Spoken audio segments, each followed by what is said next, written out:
In this section, we explore the character Shen, a well-known merchant from the Qianlong era of the Qing dynasty, hailing from Wu County, now Wuzhong District in Suzhou, Jiangsu. Shen Shi's exact name is unknown, but he was famously known as Qianlong, scholar of the Western Clouds.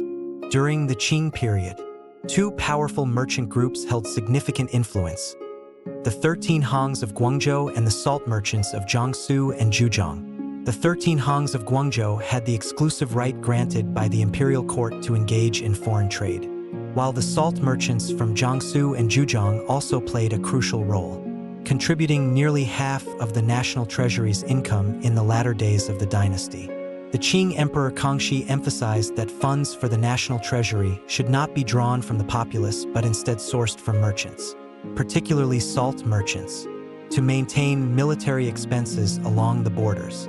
Though Shen, known as Qianlong, was not as influential as the 13 Hangs or the Jiangsu-Zhejiang salt merchants, he was a bold businessman who engaged in trade with foreign regions, especially Southeast Asia, without needing to travel as far as the Western Seas.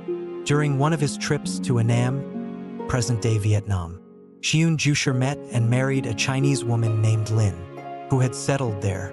They had 3 children, 2 sons and a daughter. The eldest son was named Shen Renai. Despite his long-term settlement in Annam, Qianlong yearned for his homeland and eventually decided to return to China with his eldest son. For some unknown reason, however, his wife and 2 younger children did not accompany him. Only Shen Renai joined his father on the long journey back to their homeland. 10 years later, when Shen Renai was 17, a rebellion led by the Nguyen family erupted in Annam, plunging the country into turmoil. Worried for his mother and siblings, Shen Renai pleaded with his father to return to Annam to find them. Shen Renai longed for the family to reunite and repeatedly urged his father, Qianlong, to return to Annam and bring back his mother and siblings. Although Qianlong missed his family dearly and intended to set out immediately, his own father strongly opposed the idea, citing the dangers in the war-torn Annam and insisting that the son should not make such a perilous journey. Left with no choice, Qianlong postponed his plans. Shen Renai was deeply saddened but could only pray for his mother and siblings' safety. When Shen Renai turned 20, he felt he had matured and decided to set off for Annam on his own to bring his mother back. Despite opposition from his father and grandfather, Shen Renai was resolute, even going so far as to fast to demonstrate his determination. During this tense standoff, news arrived from Annam that his mother was safe, prompting Shen Renai to temporarily set aside his plans. However, the desire to reunite with his mother still burned within him. 3 years later, at age 23, Shen Renai's father arranged a marriage for him. The wedding was celebrated with joy, but Shen Renai's heart ached for his mother and siblings far away. He deeply felt his mother's absence and questioned his father about why, after so many years, she had not been brought back to reunite with them.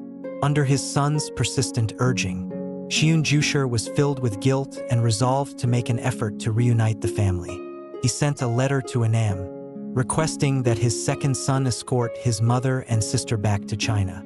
However, with growing tensions between Annam and the Qing dynasty, Annam's ports were closed, making communication nearly impossible. After several attempts, Qianlong finally received a response, learning that his wife and children were enduring hardship in Annam.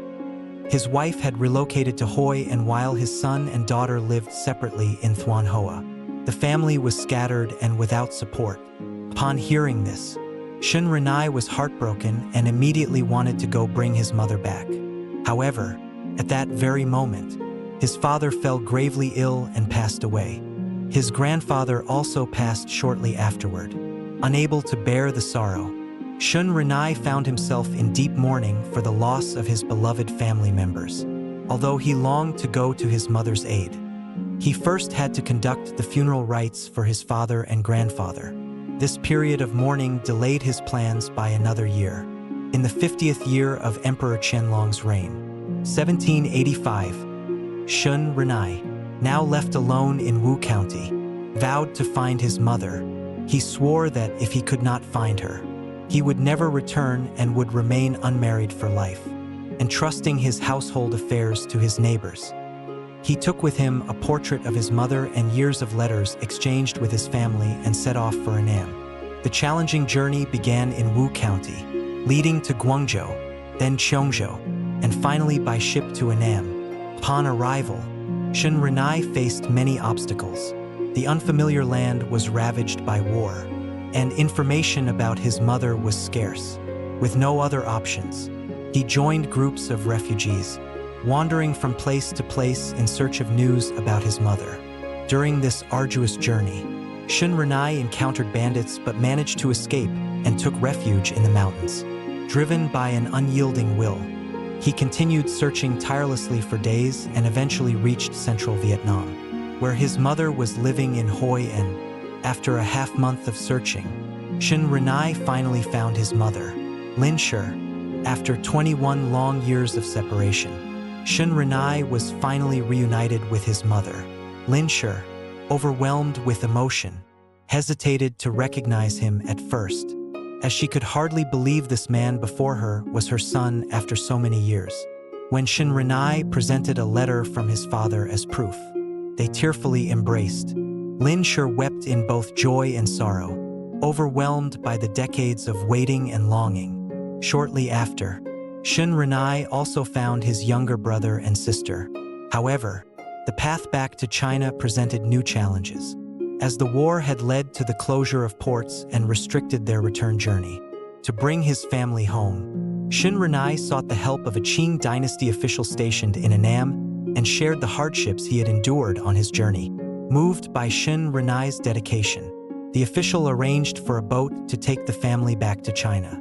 However, while crossing the Cheongzhou Strait, they encountered a fierce storm. In the midst of this peril, Shen Renai prayed and willingly offered himself in exchange for his family's safety. Miraculously, the sea calmed soon after Shen Renai's prayer, and their boat safely reached the Cheongzhou shore.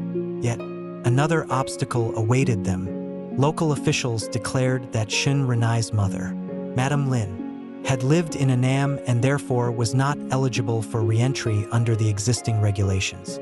Shen Renai was forced into endless rounds of petitioning, journeying back and forth between Guangzhou and Cheongzhou to secure entry for his mother, a process that took 6 long years.